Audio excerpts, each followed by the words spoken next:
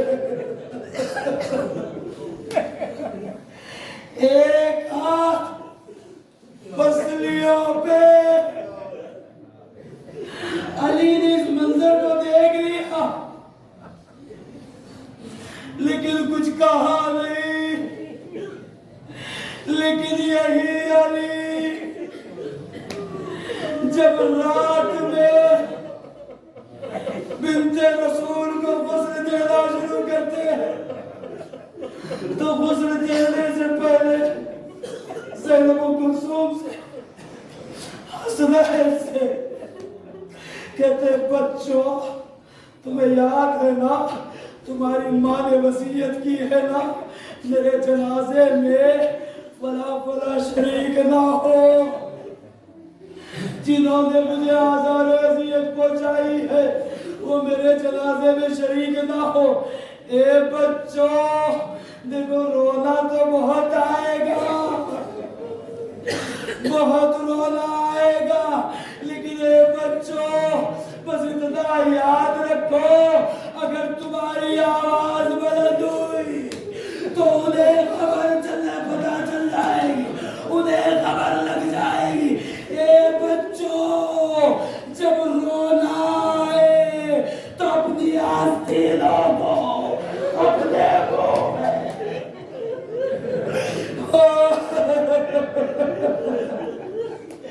اے بچوں اپنی آستینوں کو اپنے منہ میں دبا لینا تاکہ تمہارے رونے کی آواز باہر نہ جانے پائے. اب علی نے پانی منگایا غسل دینا شروع کیا.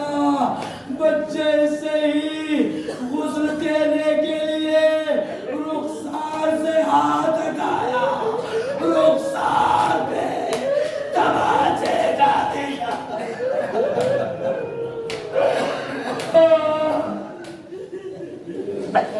جیسے ہی علی کا ہاتھ بنت رسول کے بازوؤں پہ پڑا بازو زخمی. ایک روایت کے مطابق بازو ٹوٹا ہوا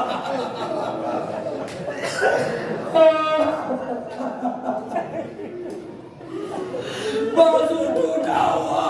بس غسل دیتے دیتے جیسے ہی علی کا بنت رسول کی پسلیوں تک پہنچا تو وہ علی جو بچوں کو کہہ رہے تھے رونا آئے تو آستینوں کو منہ میں رکھ لینا.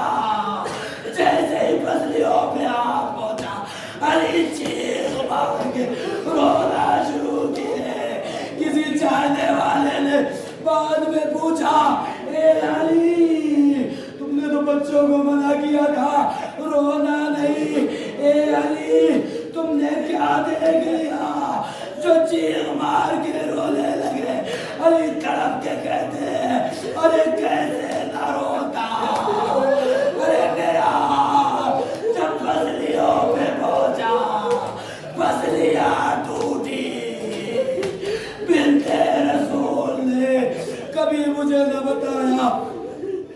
اجرکم اللہ خدا آپ کو کوئی غم نہ دے. سوائے غم مظلوم کربلا کی بس 2-3 منٹ اور سن لیجیے. جنازہ آمادہ ہوا بس میں یہاں چھوڑ رہا ہوں. علی جنازے کو لے کر قبرستان پہنچتے ہیں. علی بنت رسول کو قبر میں اتارنے کے بعد کہتے ہیں اے اللہ کے نبی جو آپ کی امانت تھی میں نے اس امانت کو آپ کے حوالے کیا لیکن افسوس امانت صحیح سالم نہیں. اے اللہ کے نبی میری بیٹی نے اپنے غم کو مجھے بھی نہ بتایا. اے اللہ کے نبی یہ آپ کو بھی نہیں بتائے گی. اے اللہ کے نبی اپنی بیٹی سے پوچھنا کہ امت نے کیا کیا تب بنتے رسول بتائے. علی بیان کر رہے قبر پہ، قبر بند ہو گئی، علی فاتحہ پڑھ رہے ہیں، رو رہے ہیں، بیان کر رہے ہیں بنت رسول اب تمہارے بعد علی تنہا ہو گئے. بنت رسول اب علی کو نیند نہ آئے گی. بہت دیر تک بیان کرتے رہے. علی کے ایک چچا جن کا نام عباس، کندھے پہ ہاتھ رکھتے ہیں، علی صبر کرو. اے علی جو بھی اس دنیا میں آتا ہے ایک دن اسے واپس جاتا ہے. اے علی صبر کرو. علی بنت رسول کی قبر پہ بیان کر رہے ہیں، گریا کر رہے ہیں. چچا موجود ہے، پیٹھ پہ ہاتھ رکھ کے کہتے ہیں اے علی صبر کرو. دستے شبکت پھیر کر علی کو اٹھا لیا. اے علی میں کہوں مولا آپ کے چچا عباس یہاں موجود تھے، دلاسا دے کے تسلی دے کے آپ کو اٹھا لیا.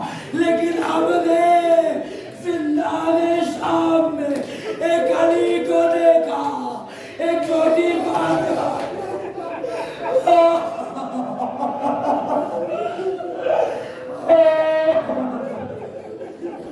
ہم نے زندان شام میں ایک علی کو دیکھا، ایک چھوٹی فاطمہ کو دیکھا. ایک علی نے چھوٹی فاطمہ کو قبر کے حوالے کیا، آنکھوں کے آنسوؤں سے قبر کو تر کیا. شاید اس علی کو اپنا چچا یاد آ گیا ہو اور یہ منظر یاد آ گیا ہو. ارے میرے دادا جب فاطمہ کو سپردے لحد کر رہے تھے ان کا چچا موجود تھا، دلاسا دینے کے لیے، تسلی دینے کے لیے.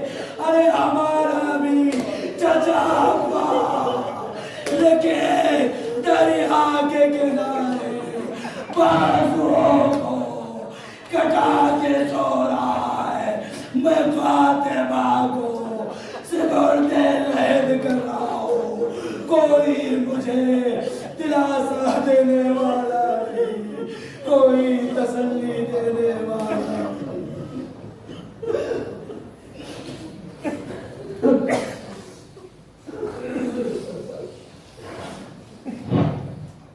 لعنة الله على قوم الظالمين سيعلم الذين ظلموا أن منقلب ينقلبون. إلهي بحق الزهرة وأبيها وبالها وبنيها وصلة المسعود وبنيها بعدد ما أحاط به الملك.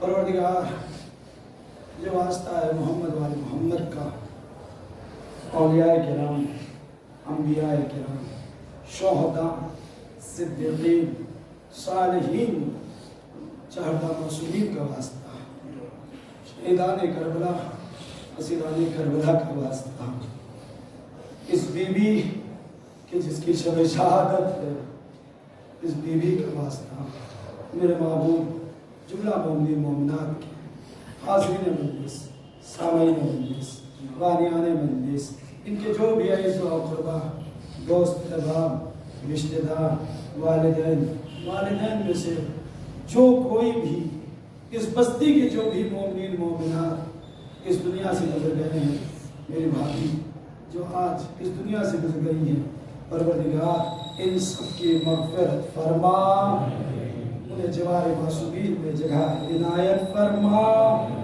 پروردگار ہم سب کی تمام ترتیبی مرادوں کو پورا فرما، ہم سب کی خدمات عزا کو شرف قبولیت عطا فرما. پروردگار مقامات مقدسہ کی حفاظت فرما، پرچم اسلام کو سربلندی عطا فرما، پرچم کفر و نفاق کو سرنگو کر دے، امریکہ اسرائیل کو نیست و نابود فرما۔ پروردگار جن بھی مومنین کے اچھے حالات برے حالات میں بدل گئے ہیں، ان کے برے حالات کو اچھے حالات میں تبدیل فرما، ان کے رزق و روزگار میں مزید خیر و برکت عطا فرما، ہم سب کی توفیقات میں مزید اضافہ فرما۔ میرے معبود امام زمان عجل اللہ تعالی فرجہ الشریف کے ظہور میں تاجیل فرما، ہم سب کو امام کے سچے ناصر و مددگار میں شمار فرما۔ ربنا تقبل منا انک انت السمیع العلیم، ما شاء اللہ لا حول ولا قوة الا باللہ العظیم۔ گزارش ہے کہ متوسط ہم و 3 متوسط توحید کی تلاوت فرما کر بی بی زہرا